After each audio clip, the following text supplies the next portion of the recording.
talaga itong batang ito. Baka hindi, sa pagtunaw eh.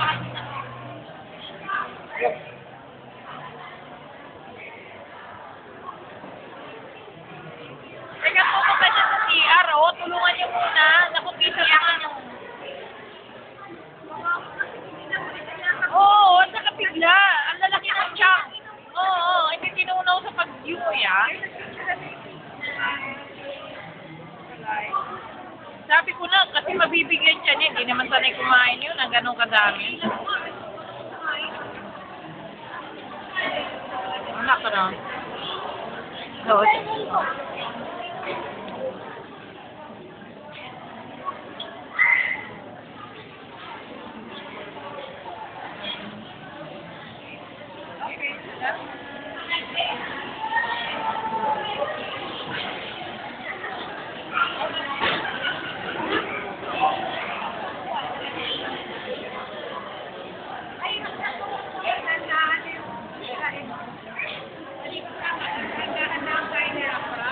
Oo, hindi nagsasakit.